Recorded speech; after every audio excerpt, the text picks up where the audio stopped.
The human presence in the wider galaxy was less a dominion and more a tenacious clinging to the fringes. Earth had expanded, yes, but every light year gained was paid for in blood, sweat, and the gnawing anxiety of being surrounded by species far older, far stronger, and often far less forgiving. Our colonies were meager outposts, our fleets thinly stretched. We were the plucky underdogs, relying on ingenuity and sheer stubbornness to survive. And then there were the Cthar. The Cthar. The name itself was a whisper of dread, a legend whispered in dark corners of star-holler cantinas, a terror etched into the very fabric of galactic folklore. They weren't an empire, nor a federation. They were a force of nature, a biological imperative of predation. Every known species had a Cthar story. Fleets obliterated, colonies depopulated, entire star systems rendered barren because the Cthar had decided they were prime hunting grounds. Their methods were brutal, efficient, and utterly devoid of mercy. No negotiations, no quarter, just the hunt. They were the apex predators of the cosmos, singular in their purpose. So, when the Cthar flagship, a leviathan of matte black chitin and razor-sharp projections, dropped out of warp 500 kilometers above the fledgling human colony of New Haven, panic didn't merely set in. It detonated. New Haven was barely a decade old. A cluster of prefab habdomes and burgeoning hydroponic farms on a Class M world with a breathable atmosphere and abundant, if challenging, flora. It was quiet, unassuming, and completely unprepared for anything beyond a routine pirate raid. Its orbital defenses consisted of 3 aging kinetic cannons and a prayer.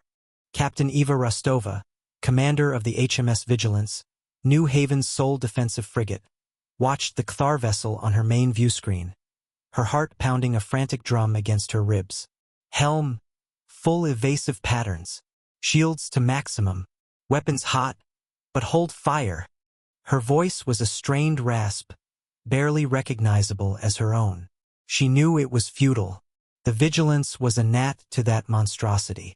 The Cthar ship, designated by human intelligence as a hunter-class dreadnought, a term as absurdly understated as calling a black hole a gravitational anomaly, simply hung there. It didn't open fire. It didn't deploy fighters. It didn't even hail them. It just existed, a silent, terrifying judgment over New Haven. Hours crawled by, each minute a fresh agony.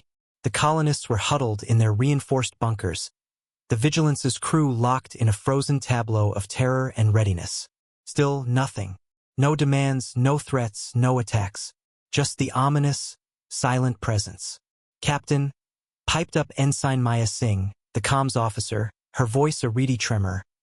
We're detecting a shuttle launch from the Cthar vessel, single craft, heading directly for New Haven's main landing pad. Eva stared. A shuttle? Not a full assault, not boarding parties, but a single shuttle? This was unprecedented. Cthar didn't send shuttles. They sent death. Are they unarmed? She barked, hoping against hope. Negative, Captain. Standard Cthar scout class. Heavily armed, but still just one. Maya sounded utterly bewildered. A single Cthar scout craft, bristling with weaponry that could melt a bunker, descended through New Haven's atmosphere. It was sleek, predatory, designed to cut through anything in its path. It landed with a soft hiss of thrusters, kicking up dust on the deserted landing pad. No one moved. Not on the Vigilance, not in the colony. Every human breath was held. The ramp lowered, revealing a single figure. It was a Cthar.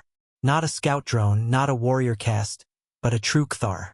Nearly 3 meters tall, its body a nightmare of articulated obsidian chitin, for powerful limbs ending in wicked claws, a head that was more a collection of sensor arrays and chitinous plates than a face, and eyes, if they could be called eyes, that glowed with an unsettling, predatory intelligence. Its form was an embodiment of primal fear, a living weapon of such perfection it made the human mind recoil. But it wasn't charging. It wasn't roaring. It simply stood at the base of the ramp, its head swiveling slowly, taking in the deserted landing pad, the silent buildings, the distant, shimmering heat haze of New Haven's atmosphere. Then, in a gesture that sent a fresh wave of bewildered terror through every observer, It raised one of its massive, razor-tipped claws. And it pointed. Not at a weapon, not at a target, but at the sky. Then, a series of clicks and hisses, raw and guttural, blasted from external speakers on the scout ship, reverberating across the empty landing pad and into the comms systems of the Vigilance. Eva's universal translator struggled, then spat out a series of approximations that made no sense. Pursuit, extinction, alliance, humanity. The Cthar Hunter, the galaxy's most feared predator, was asking for help. The silence that followed the Cthar's guttural pronouncements was more profound than any noise. Eva Rostova, still frozen in her command chair, found herself wrestling with a concept so alien, so utterly contradictory to everything humanity knew about the Cthar, that her mind nearly seized. An alliance? With them? It was like a gazelle being asked to form a hunting party with a lion. "Captain?" Maya whispered, her voice barely audible. The translation. It's partial, distorted, but the word alliance came through several times. And humanity, and extinction, associated with another, unknown entity. A tremor ran through the Vigilance's bridge. Could it be a trap? An elaborate, psychological ploy before the inevitable slaughter? But the Cthar didn't play games. They were direct. Their hunts were brutally simple. This was anything but simple. "Open a channel to New Haven Command," Eva ordered, her voice regaining a shaky semblance of authority. "Governor Alani, you hearing this?" A moment later, Governor Kale Alani's haggard face appeared on a secondary screen. "Captain, I'm hearing it, and I'm struggling to process it. A Cthar asking for an alliance? With us? This is a joke, right? Some kind of hyper-advanced Cthar mind game. I don't know, Governor, but it's not attacking, and it specifically landed on our pad. Not theirs. It hasn't opened fire. It hasn't even moved since it spoke." Eva paused, then made a decision that felt utterly insane. "I'm going down, with a secure team. If it's a trap for me alone." "Are you mad, Rostova?" Alani blanched. "That thing could tear through a platoon in seconds. And what's our alternative, Governor? Sit here and wait to be hunted down piece by piece? If there's even a 1% chance this is real, we need to know. Besides," Eva added, a grim irony in her tone, "if it wants us dead, it could have done it hours ago." Armed to the teeth with a squad of the Vigilance's most battle-hardened Marines, Eva descended to New Haven. The air was thick with tension, the silence punctuated only by the heavy thump of their boots on the landing pad. The Cthar stood precisely where it had landed, unmoving, its glowing eyes fixed on their approach. It was unervingly patient. As they drew closer, the sheer scale of the creature became apparent. Its chitin armor seemed to absorb the light, its claws gleamed dully. It was a masterpiece of biomechanical evolution, optimized for lethality. Yet it did not move to strike. Eva stopped a respectful distance away, her hand hovering near her holstered sidearm. "We are humans. I am Captain Eva Rostova. You asked for an alliance." She forced the words out, each one tasting like ash. The Cthar shifted, a subtle, almost imperceptible movement that nonetheless sent a shiver down Eva's spine. Then, from a concealed vocalizer within its neck plating, a new sound emerged. It was less guttural, more modulated, and the universal translator finally locked on with startling clarity. The voice was deep, resonant, and utterly devoid of emotion, yet carried an undeniable weight. "I am Rik'tal, progenitor hunt leader of the Cthar clan Rivenblade. My species faces the Great Silence. We are pursued by the Void Scourge. They consume all. They have hunted us to the edge of extinction. We cannot defeat them alone." Eva exchanged wide-eyed glances with her Marines. The Void Scourge? Another predator, even more devastating than the Cthar? The thought was incomprehensible. "Why us?" Eva asked, her voice tight. "Why humanity? We are new. We are weak compared to the established powers." Rik'tal's head tilted slightly, an unervingly human gesture. "Your species adapts. Your methods are unconventional. Your survival against overwhelming odds is observed. You are not predictable. We have exhausted predictability. We need new methods. New prey. The last two words, delivered with the same flat intonation, still sent a cold spike of fear through Eva.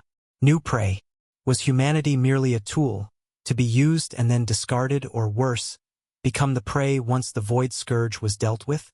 How do we know this isn't a trick?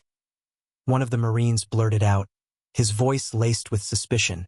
Rik'tal's head swiveled towards the Marine, and for a fleeting moment, Eva felt the sheer, predatory gaze. Then it returned to her. We Kthar do not trick. We hunt. We fight. We die. But we do not deceive. Our extinction is imminent. Your existence may offer a path. We require your assistance. In return, we offer our knowledge of the hunt, our ability to teach, and our strength against the Void Scourge. The implications were staggering. The Kthar, known for slaughtering everything in their path, were offering their unparalleled hunting prowess. Their knowledge of tracking, strategy, and combat, honed over millennia of galactic predation. It was a weapon humanity desperately needed, but one they could scarcely trust. Eva looked back at the Vigilance, a tiny speck against the vastness of space, and then at the Kthar dreadnought, a silent, terrifying promise of death or salvation. The galaxy had just gotten a lot more complicated, and humanity had to make an impossible choice. Cling to their fears, or embrace the deadliest hunter the cosmos had ever known, and risk everything on an alliance forged in desperation against an even greater unknown. The decision, agonizing as it was, had been made. Governor Alani, after a heated, all-night emergency session with Earth Command, had given the reluctant green light. The reasoning was simple, if terrifyingly pragmatic. If the Kthar, the galaxy's ultimate predators, were running from something, humanity stood no chance alone. The devil they knew, even one with razor claws and a taste for galactic conquest, was better than the devil they didn't. Rik'tal, progenitor hunt leader of the Kthar clan Rivenblade, became an honorary, if perpetually unnerving, member of the New Haven Defense Fleet. A secure, heavily fortified section of the Vigilance's hangar bay was designated as its living quarters. Its scout ship remained docked, its dreadnought still looming silently in orbit, a constant reminder of the stakes. Initial integration was, predictably, a disaster. Rik'tal moved with a silent, lethal grace that unnerved even the most hardened Marines. Its senses were beyond human comprehension. It could detect the faintest energy fluctuations, the slightest shift in air currents. Its chitinous form exuded an aura of raw power, and the casual way it could tear through reinforced durasteel sent shivers down spines. Sergeant Jaren Jax Kincaid, the head of Eva's Marine security detail, was assigned as Rik'tal's primary liaison. Jax, a veteran of countless skirmishes, found himself perpetually on edge. "It's like being in a room with a coiled viper, Captain," he'd grumbled to Eva. "A viper that can quote tactical treatises." Despite the discomfort, Rik'tal began to teach. Its methods were brutal, direct, and utterly logical. It didn't care for human sensibilities or individual feelings. It cared only for efficiency, survival, and the eradication of threats. "Your defensive protocols are inefficient," Rik'tal stated during one of the first joint training simulations. It observed human Marines using their standard cover and fire tactics against simulated Void Scourge drones. "Predictable. Your movements are telegraphed. Your focus too narrow." It then demonstrated. Its movements were a blur, a dance of controlled violence. It didn't just fire. It became part of the environment, using shadows, sound, even minute changes in air pressure to predict enemy movements. It dismantled the drone simulations with contemptuous ease, often before the human Marines even registered them as threats. Eva observed, fascinated despite her fear. Rik'tal wasn't just faster or stronger. It thought differently. It saw the battlefield as a complex ecological system, where every action had a ripple effect, every weakness could be exploited. It taught them to anticipate, not just react, to hunt, not just defend. Your weaponry lacks adaptability, Rik'tal critiqued studying human laser rifles. Optimized for single-target acquisition. Insufficient for swarm suppression.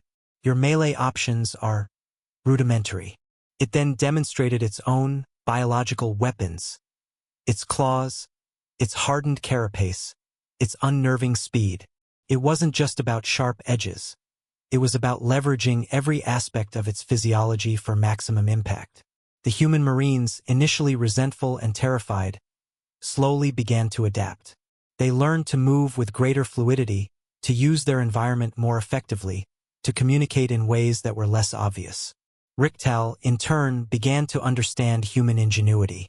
It found their unconventional thinking, their ability to devise solutions out of desperation, surprisingly effective.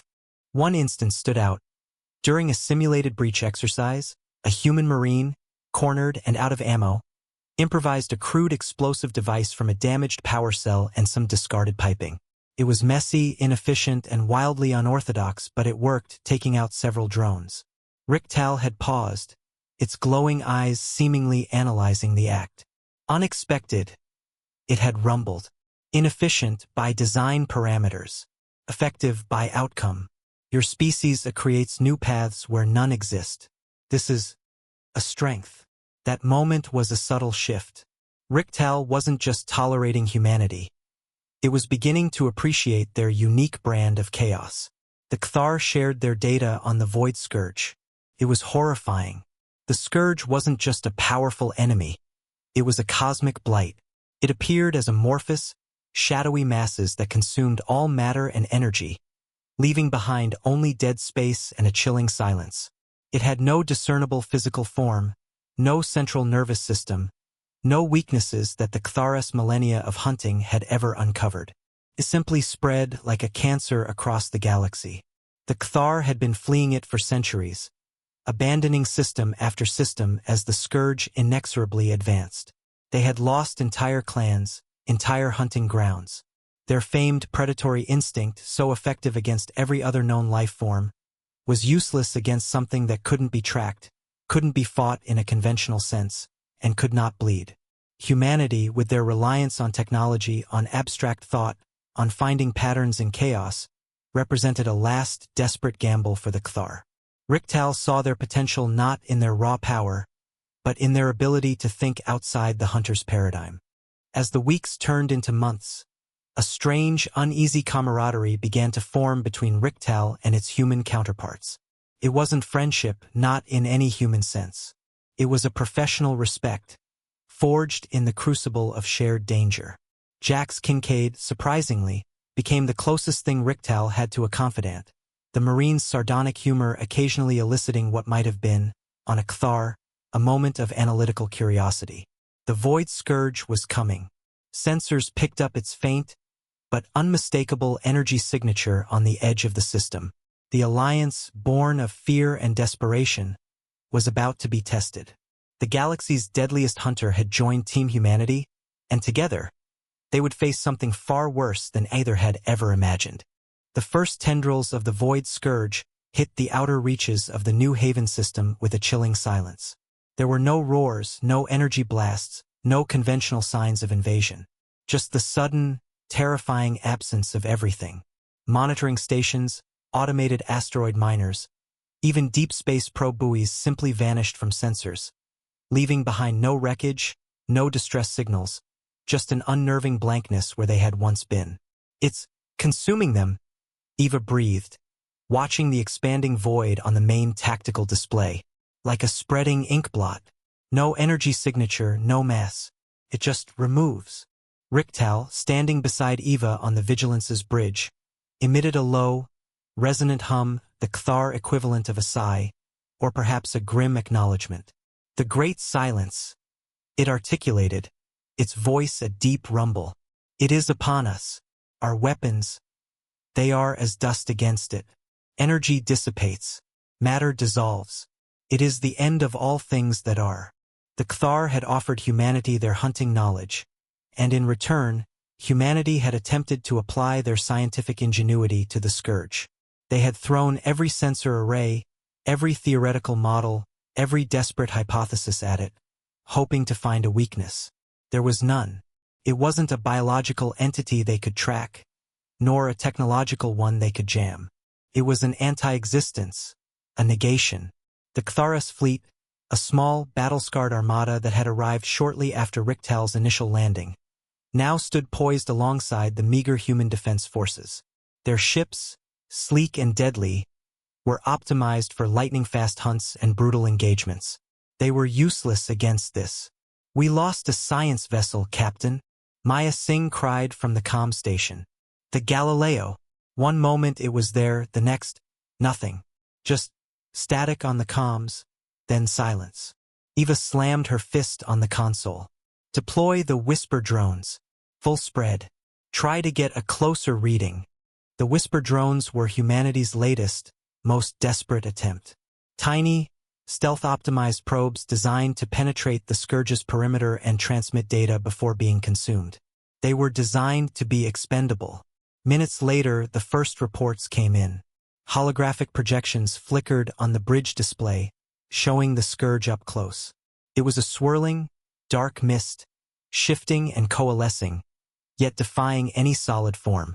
As a drone approached its edge, the image fragmented, the drone's energy signature sputtering, then winking out of existence.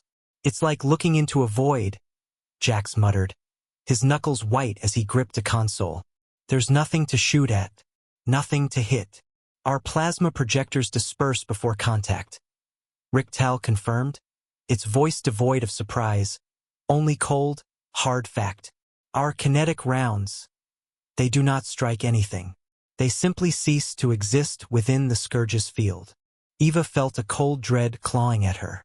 This wasn't a fight. It was an erasure. How could humanity, who had struggled for every inch of galactic presence, hope to survive against something that simply undid reality? "What about the resonance theory?" Eva asked, turning to Dr. Eris Thorne, New Haven's chief xenobiologist, who stood pale-faced on the bridge. Thorne swallowed hard. The Kthar data indicated that the Scourge affects quantum resonance, effectively unmaking matter at a subatomic level. Our theory was to counter with an inverse frequency, a harmonic disruption pulse. But we have no reliable data on its specific resonant frequency, and even if we did, the power requirements are astronomical. We'd need to convert a starship's entire power core into a single burst. "And if we guess wrong?" Jax asked. "Then we just make ourselves a very expensive target, or worse, we accelerate our own demise," Thorne admitted grimly. A sudden alarm blared on the bridge. "Captain, Kthar dreadnought reporting large Scourge tendrils converging on our position," Maya shouted. "They're forming a sphere around us." The tactical display showed it. The shifting, nebulous mass of the Void Scourge was closing in, slowly, inexorably, but with terrifying certainty.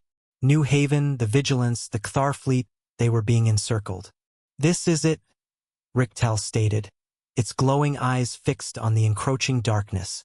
"The Kthar strategy has always been to flee, to seek new hunting grounds, leaving the consumed behind. But there are no more new grounds, only the end of the hunt." A wave of despair washed over Eva. They had allied with the galaxy's deadliest hunters, learned their ways, adopted their strategies. But against this, against something that defied all logic, all physical laws? No! Eva's voice cut through the despair, sharp and clear. "We don't flee. That's their strategy, Rik'tal, not ours. Humanity doesn't run from a fight, even one we can't win. We find a way. There has to be a way." Rik'tal turned its head, its gaze piercing. "Your species defies logic. It is both your greatest strength and your greatest weakness. What way can exist against the great silence?" "The way we always do," Eva retorted. "We adapt. We improvise. We find the impossible solution." "Thorne, tell me about that harmonic disruption pulse. What do we need? Power? Precision?" Thorne, caught off guard by Eva's sudden resurgence of resolve, stammered, "Both, Captain. Immense power, and a precise frequency. Without the latter, it's just a gigantic waste of energy. Could even backfire." "Rik'tal, Eva turned to the Cthar, her eyes blazing with a desperate new fire. You have centuries of data on this thing. You know its patterns, its anti-patterns. You know how it interacts, even by its absence. There has to be a subtle resonance, something that distinguishes it, even in its nothingness. Can you hunt that frequency? Rik'tal stood motionless for a long moment, its multifaceted sensors seeming to whirl with calculations. Then, a faint, almost imperceptible tremor ran through its chitinous frame. A hunt for a whisper in the void. It is a new challenge, one I have not considered. The impossible battle had begun.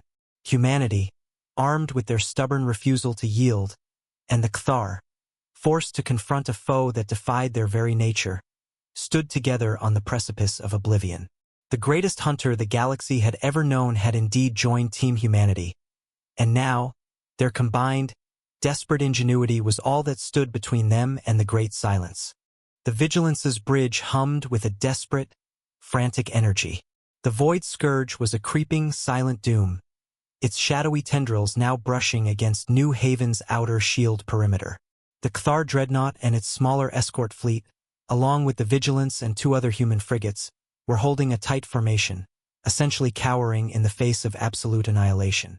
Rik'tal, any progress on that frequency? Eva barked, her voice hoarse from hours of tension.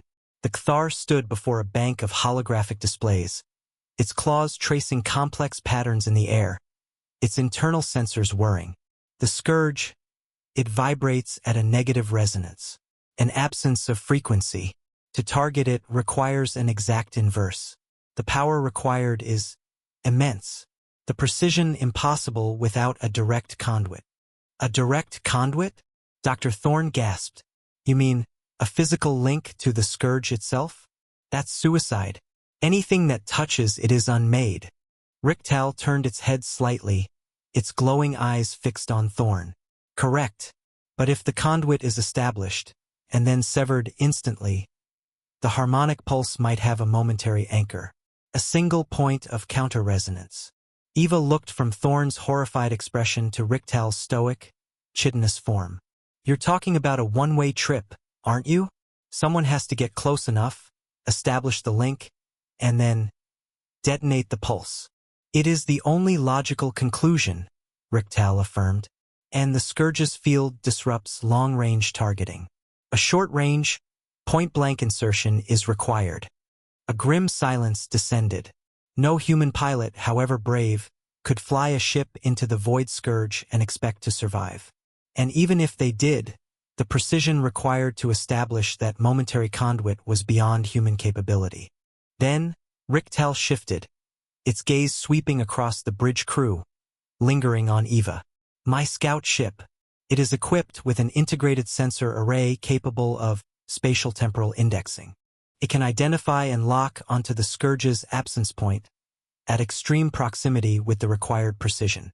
My physiological resilience may allow for a brief moment of contact before dissolution. No! Eva shouted, stepping forward. Rik'tal, that's a death sentence. You can't survive that. Survival is not the primary objective, Rik'tal responded, its voice flat. The objective is the cessation of the great silence. My species' purpose is the hunt. If the hunter becomes the hunted, and no escape remains, then the hunter must become the weapon. Jax Kincaid, who had been silently observing, stepped forward. Captain, let me go with it. We can rig the pulse trigger to my suit. Rik'tal gets us in. I hit the button, and we bail. Rik'tal dismissed the idea with a shake of its head. Insufficient precision. The trigger must be integrated with the targeting system. Only my onboard systems can initiate the pulse at the precise micromoment of contact. My biomass will create a temporary, resonant anchor for your energy wave. It will be a final hunt. The words hung in the air, heavy with the weight of an impossible sacrifice. The galaxy's deadliest hunter, who had struck fear into the hearts of entire civilizations, was offering itself up as a living bomb. Eva's mind raced. Was it truly their only option? To sacrifice their one terrifying, unlikely ally? She looked at the faces of her crew, the fear and the desperate hope. They were cornered. "All right," Eva said, her voice barely a whisper. "Thorn, rig the Vigilance's main power core for the harmonic pulse. Max energy. Rik'tal, give us your precise coordinates for the drop. Jax, get a recovery team ready, but don't expect miracles." A small scout ship, identical to the one Rik'tal had arrived in, detached from the Cthar dreadnought. Rik'tal entered its own craft. A moment later, its voice, calm and resolute, came over the comms. "I am prepared. My systems are synced to your pulse cannon. I will provide the point of insertion." The scout ship launched, a lone, dark silhouette against the encroaching void. It moved with the speed and precision of a predator, diving directly towards the most concentrated mass of the Void Scourge. On the Vigilance, the main view screen showed the impossible. Rik'tal's scout ship plunged into the swirling, shadowy miasma. For a terrifying split second, it was visible, a tiny, defiant speck against the cosmic horror. "Now!" Rik'tal's voice crackled through the comms, distorted but clear, a final command. "Fire! Fire!" Eva roared. The Vigilance shuddered as its main power core unleashed a blinding torrent of energy, a focused beam of pure, raw light that screamed across the void. It struck the exact point where Rik'tal's ship had vanished. For a moment, nothing happened. Then a ripple, a tremor in the fabric of the Void Scourge. A sickening, impossible sound like ripping canvas echoed through the comms, too deep for human ears, but felt in the bones. The dark mass of the Scourge convulsed. Tendrils lashed out wildly, then recoiled. The swirling darkness began to dissipate, to unravel from within.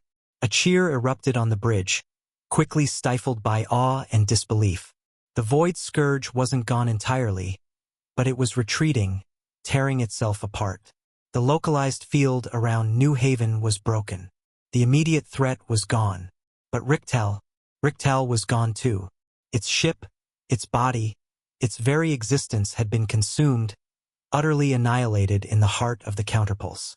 Eva stared at the retreating horror on the screen, then at the empty space where Rik'tal's ship had been. The galaxy's deadliest hunter had joined Team Humanity, and in its final act, it had not hunted, but sacrificed. The bond forged in desperation had been sealed in blood and quantum energy, changing the course of humanity's destiny forever. The Void Scourge, wounded and reeling from the harmonic disruption pulse, retreated from the New Haven system as swiftly and silently as it had arrived. It didn't vanish entirely. Faint, dark smudges remained on the deep space sensors, a terrifying reminder of its existence. But for now, New Haven was safe. Humanity had done the impossible.